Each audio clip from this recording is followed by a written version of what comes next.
Hi everyone, I have a model of stomach in my hand on which we will study the gross anatomical features of stomach. So stomach is a muscular organ, muscular bag, which is located in the human body in the abdominal area, very vital in the process of digestion as it's produced the gastric juice. The location of the stomach in the human body, as we divide the human abdomen into 9 quadrants, it is present in the epigastric area, umbilical area, and in the left hypochondric area. So now let's have a look at the different anatomical features of the stomach that we can appreciate on this model. The first one, as we know that stomach is continuous with the esophagus superiorly, so it has 2 orifices. The superior one is the cardiac orifice, and the lower one, which continues with the duodenum, is the pyloric orifices. Both the orifices are characterized by the inner muscular thickenings. Now the cardiac orifice is roughly present at T11 level, while the pyloric orifice is located at the level of L1.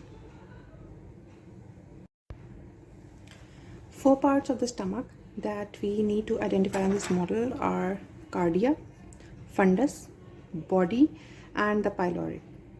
The cardia is that part of the stomach which is just adjacent to the cardiac orifice.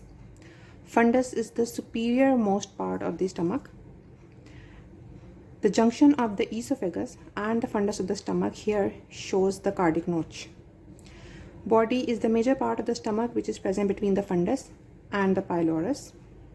And the pylorus is that area of the stomach which includes the funnel-shaped outflow part of the pyloric antrum leading to the pyloric canal.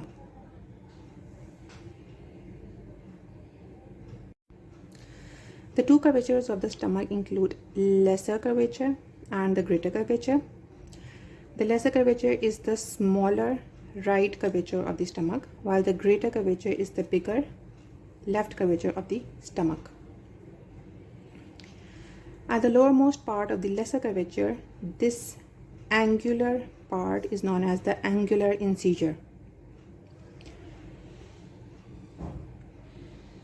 When we discuss the peritoneal relations of the stomach, the anterior and the posterior surfaces of the stomach, they are covered with the peritoneum, but along the lesser and the greater curvature, they are reflected. Along the lesser curvature, the 2 folds of the peritoneum, they are reflected to the lesser omentum, and along the greater curvature, the 2 folds of the peritoneum, they are reflected in the form of greater omentum. Near the fundus, there is peritoneal ligament going from the fundus to the spleen, which we know as the gastrosplenic ligament. And there is another gastrophrenic ligament which goes to the diaphragm from the posterior surface of the stomach. Along the sides of the lesser and the greater curvature, where the 2 folds of the peritoneum are reflected, this part of the stomach is not covered with the peritoneum, hence this forms the bare area of the stomach. We can also appreciate few vessels on this model. When we recall the anatomy of the structures, we know that along the lesser curvature we have the right and left gastric arteries. Along the greater curvature we have right and left gastroepiploic arteries supplying the stomach. And these small branches are the gastric branches going to the body and the fundus area.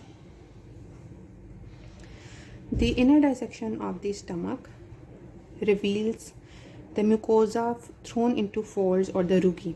Along the lesser curvature, these folds are more longitudinal and they form the gastric canal, which aids the passage of liquid directly into the duodenum. But these folds are more irregular on the rest of the stomach. We can also appreciate muscular thickening at the site of the cardiac orifice and the pyloric orifice, forming the sphincters.